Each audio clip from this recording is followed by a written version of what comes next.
বন্ধুরা, তোমাদেরকে আগেই বলেছিলাম যে আমার মায়ের কমলা মা মানে লক্ষ্মী ঠাকুরের জন্য একটা ঘাগরা অর্ডার দিয়েছিলাম। তো ঘাগরাটার জন্য আমাকে এসে জানালো যে ঘাগরাটা হয়ে গেছে, তাই আমি নিতে গেছিলাম। এই দোকানটা হচ্ছে, দেখো, আমাদের মধ্যমগ্রাম কালী মন্দিরের একটু কাছেই, একদম পাশেই এই দোকানটার ঠাকুরের কাপড়গুলো এত সুন্দর। আর সব থেকে আশ্চর্যজনক বিষয় হচ্ছে, সারা মধ্যমগ্রামের ভেতরে এনার কাছে ঠাকুরের কাপড়ের দাম অনেক কম। তোমরা যারা আমার মানে আশেপাশে থাকো তারা অবশ্যই এনার কাছে যেও। আমি কিন্তু কোনো প্রমোশন ভিডিও করছি না, আমি অনেক দোকানে দর করে জেনে তবেই আমি বলছি যে এনার কাছে ঠাকুরের কাপড়ের দাম অনেক কম। আর এই যে দেখছো না আমার হাতে, এটা হচ্ছে গোপালের মানে ঘাগরা। আমার ভীষণ আমার ভীষণ ভালো লেগেছে। হলুদ কালারটাও ভালো লেগেছে, সাদাটাও ভালো লেগেছে। তাছাড়া দেখো প্রত্যেকটা কাপড়ের কোয়ালিটিটা এত সুন্দর, ভীষণ ভালো, কিন্তু অতিরিক্ত রিজনেবল প্রাইস, অনেক কম দাম। তোমরা একবার পারলে যেয়ে দেখো যে জামা কাপড়গুলো এখানে কী দামের। ঠাকুরের কাপড় সত্যি ভীষণ সুন্দর। মায়ের লক্ষ্মী ঠাকুরের কাপড়টা চলে এসছে, তোমাদেরকে দেখাই লক্ষ্মী ঠাকুরের কাপড়টা কেমন হয়েছে। তো তোমরাই দেখে বলো যে লক্ষ্মী ঠাকুরের কাপড়টা তোমাদের কেমন লেগেছে। আমার কিন্তু এটা ভীষণ সুন্দর লেগেছে, তাই আমি অর্ডার দিয়েছিলাম যে এটার বড় সাইজ আনানোর জন্য। কত হলো? 250, 230। তো দেখো বন্ধুরা, আমাদের এখানে দুর্গাপুজোর প্যান্ডেল প্রায় শেষের মুখে, প্রায় হয়ে গেছে বললেই চলো। আর একটু কাজ বাকি আছে, তো পুজোর মধ্যে পুরো কমপ্লিট হয়ে যাবে। আর এই যে মায়ের ঠাকুরের কাপড়, আর কিছু নেব না আজকের মতন এই দুটো জিনিস কিনে নিয়ে আমি এখন বাড়ির দিকে রওনা দিচ্ছি। রাত্রির অনেকটা হয়েছে, এখন রাত্রি প্রায় 10:30 বাজে। তো এইসব নিয়ে কেনাকাটা করে বাড়ি যাই। আজকে মহালয়া তোমরা কেমন কাটাচ্ছ, কীভাবে কাটাচ্ছ অবশ্যই জানিও। আমি কিন্তু আজকে রাতে ভাত খাই না, মানে আমাদের পরিবারে কেউই ভাত খায় না। আমরা আজকে রাত্রিবেলা ভাবছি লুচি করব। তো রাতে লুচি আর চিকেন আছে কিছু, তো ভাবছি চিকেনটা কিছু পিঠা করে নেবো, নিয়ে আজকে রাত্রে খাওয়া দাওয়াটা ওইভাবেই সারবো। মহালয়া অনেকে অনেক জায়গায় পিকনিক করে, বেশ হৈহুল্লোর করে, আনন্দ করে, কিন্তু বিশ্বাস করো আমাদের সেরকম কোনো প্ল্যান নেই।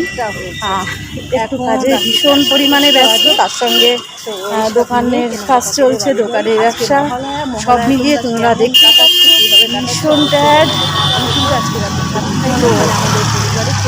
তোমাদেরকে অবশ্যই জানাবো যে কেন আমি ভীষণ পরিমাণে ব্যস্ত আছি, ইউটিউবে ঠিকঠাক করে ভিডিও দিতে পারছি না। তোমাদের সঙ্গে শেয়ার করবো, তো কটা দিন ওয়েট করো, একটু তো সারপ্রাইজ দেখাবো কিছু না কিছু। বেশ অবশ্যই তোমরা কেমন কাটাচ্ছ মহালয়া, আর ভীষণ পরিমাণে করছো কিনা, হৈহুল্লোড় করছো কিনা সব জানিও। তবে আমি চেষ্টা করবো ভোরবেলা উঠে মহালয়া শোনার, কিন্তু বলতে পারছি না বন্ধুরা, আমরা শুতেই রাত্রি 2:30-3টে বাজে। তো সেক্ষেত্রে অবশ্যই জানাবো যে কেন আমি ভীষণ পরিমাণে মহালয়া দেখতে পারবো, ইউটিউবে ঠিকঠাক করে ভিডিও দিতে পারছি না, আমি বলতে পারছি না, কারণ আমার প্রতি বছরই তাই হয়। তো আমাদের ওয়েট করো, রাত্রিবেলা আমার হাজব্যান্ড আসবে, তারপরে খাওয়া দাওয়া সেরে মহালয়ার আর দেখা হয় না। ওই সকালে উঠে, মানে সকাল বলতে 7:30টার সময় উঠবো, পিকনিক উঠে তারপরে চেষ্টা করবো যে যদি মহালয়া দেখতে পারি। আমি চেষ্টা করবো টিভিতে একটু মহালয়া দেখে স্নান করে, বলতে পারছি না, যদি যথারীতি আমাকে দোকানে আসতে হবে, কারণ এখন পুজোর টাইম, দোকানে প্রচণ্ড চাপ আছে। তো সেই কারণে মানে দোকানে আসতেই হবে। তো আমাদের পুজোটা এইভাবেই কাটাচ্ছি না, কারণ আমার আগে বছরই ছেলে মেয়েদের একটু আনন্দ রয়েছে। তবে এবারে ওই যে বললাম বাড়িতে একটা বিশেষ কারণে একটুখানি ভীষণ বিজি, একটু চাপে আছি। ওই সকালে অবশ্যই শেয়ার করবো যে আমি কেন এতটা বিজি বা উঠে তারপরে চেষ্টা করবো যে যদি মহালয়া দেখতে পারি টিভিতে। তোমরা কেমন মহালয়া কাটাও, আজকে রাত্রিটা কীভাবে হৈহুল্লোড় করে কাটাচ্ছ, কীভাবে কাটাচ্ছ, কী খাচ্ছ, অবশ্যই কিন্তু কমেন্ট করে জানিও। যে যেখান থেকে আমার ভিডিওটা দেখো সঙ্গে থাকবে প্রচুর ভালোবাসা নিয়ে, আর লাইক কমেন্ট করতে কিন্তু ভুলো না। আনন্দ রয়েছে, তবে এবারে ওই যে বললাম বাড়িতে একটা বিশেষ কারণে আমার প্রচুর সাপোর্ট হয়। ভীষণ প্রচুর busy, বন্ধুরা আমার সঙ্গে থাকো, তার মূল্যবান তোমাদের মানে সময় দিয়ে কমেন্ট করো আর শেয়ার করো, সেটা আমি দেখতে পাই, ভীষণ ভীষণ ভালো লাগে।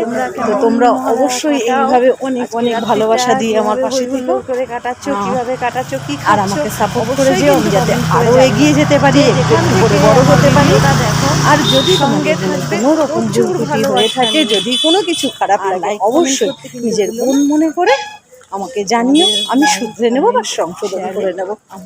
এইভাবে কিন্তু পাশে থেকো, প্রচুর ভালোবাসা নিয়ে। আমার আজকের মতন এখানেই রাখি, ভালো থেকো কিন্তু সবাই। সময় দিয়ে